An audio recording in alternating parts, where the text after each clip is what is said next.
আসসালামু আলাইকুম। সবাই কেমন আছেন? আশা করি সবাই অনেক অনেক ভালো আছেন। আজকে আমি তৈরি করব উত্তরপ্রদেশের জনপ্রিয় একটা ডেজার্ট রেসিপি, সেটা হচ্ছে গুজিয়া। অনেকেই অনেকভাবে তৈরি করেন, আমি কিভাবে তৈরি করলাম সেটাই কিন্তু আজকে আপনাদের সাথে শেয়ার করব। আশা করছি আপনাদের কাছে খুবই ভালো লাগবে। এখন কথা না বাড়িয়ে দেখে নেই আমি কিভাবে এই গুজিয়া মিষ্টিগুলো তৈরি করলাম। প্রথমে একটা বলে নিয়ে নিলাম আমি 1 কাপ পরিমাণ আটা। আপনারা চাইলে এখানে ময়দাও কিন্তু ব্যবহার করতে পারেন। দিয়ে দিলাম পরিমাণ মতো লবণ, দিয়ে দেব 3 চামচ পরিমাণ রান্নার সাদা তেল।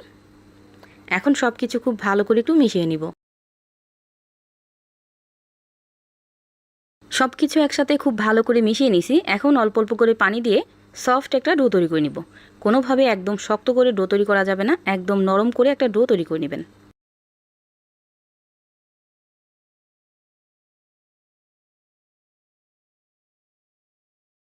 আর এতে দেখতেই পাচ্ছেন ঠিক এইভাবে আমি ডোটাকে তৈরি করে নিছি।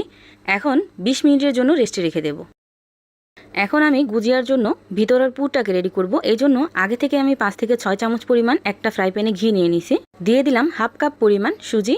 এখন সব কিছু খুব ভালো করে একটু মিশিয়ে খুব ভালোভাবে ভাজা ভাজা করে নিতে হবে। ঘি দিয়ে এই সুজিটা ভাজলে অনেক বেশি ফ্লেভারফুল হয়। আপনারা চাইলে ঘিয়ের পরিবর্তে এখানে রান্নার সাদা তেল দিয়েও কিন্তু এই সুজিটাকে ভেজে নিতে পারেন। আরও একটু ঘ্রাণের জন্য একটা দারচিনির টুকরো দিয়ে দিলাম। এভাবে আমি সুজিটাকে প্রায় 5 মিনিটের মতো ভেজে নিছি। এ পর্যায়ে এসে এখানে আমি দিয়ে দিব চিনি। অবশ্যই এখানে আপনারা মিষ্টির পরিমাণ বুঝে চিনি দিয়ে দিবেন। আমি এখানে 1/3 কাপ পরিমাণ চিনি ব্যবহার করলাম। এখন আমি অল্প অল্প করে 2 বারে হাফ কাপ পরিমাণ লিকুইড দুধ দিয়ে দিব। আপনারা চাইলে এখানে গুঁড়া দুধ গুলিও কিন্তু ব্যবহার করতে পারেন।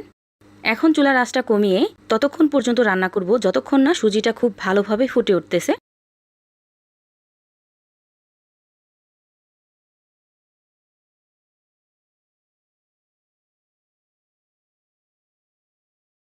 সুজিটা কিন্তু খুব ভালোভাবে রান্না হয়ে গেছে।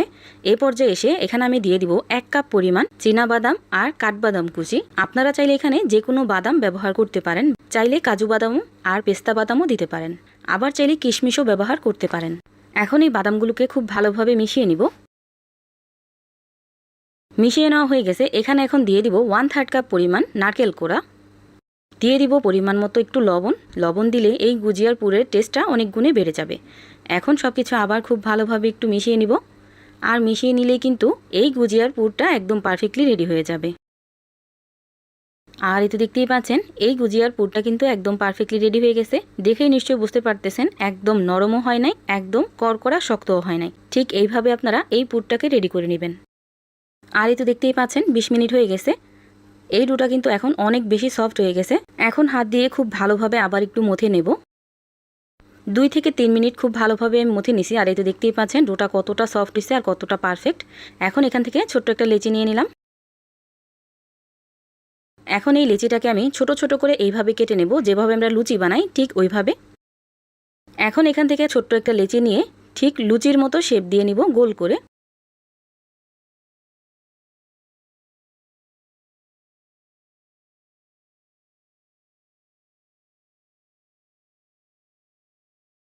এভাবে পাতলা করে আমি একটা ছোট্ট রুটি বেলে নিলাম। এখন আমি গুজিয়াগুলো বানিয়ে নিব।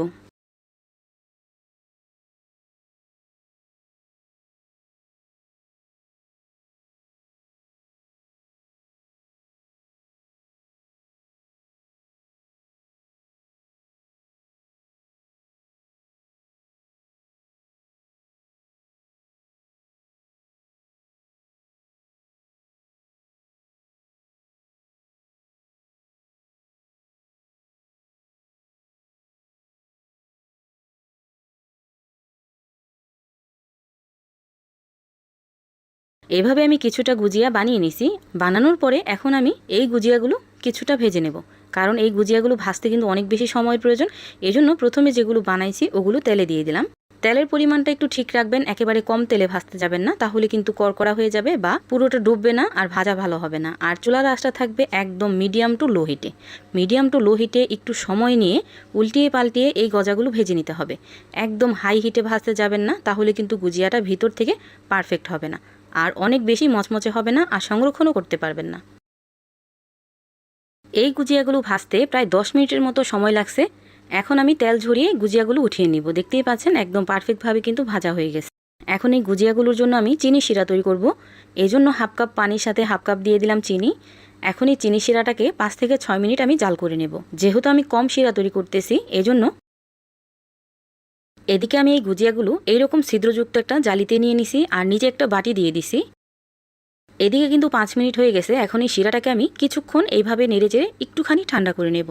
একদম বলক ওঠা শিরাটা কিন্তু এখানে দেওয়া যাবে না, কিছুটা ঠান্ডা করে যখন নর্মাল তাপমাত্রায় চলে আসবে তখন কিন্তু এই শিরাটা দিয়ে দিতে হবে।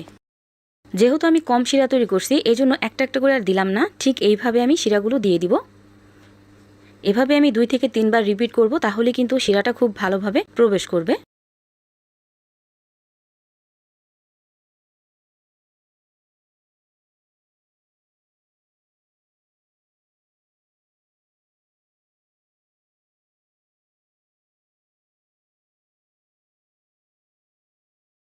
তৈরি হয়ে গেল অসম্ভব মজার গুজিয়া মিষ্টি। ডেকোরেশনের জন্য উপর দিয়ে আমি কিছুটা পরিমাণ কাঠবাদাম আর কাজু বাদাম কুচি দিয়ে দিছি।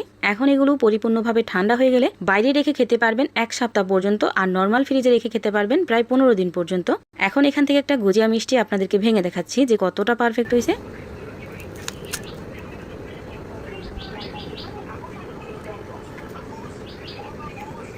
ভিডিওটা ভালো লাগলে লাইক, কমেন্ট অ্যান্ড শেয়ার করতে ভুলবেন না। সবাই ভালো থাকবেন, সুস্থ থাকবেন। আল্লাহ হাফেজ।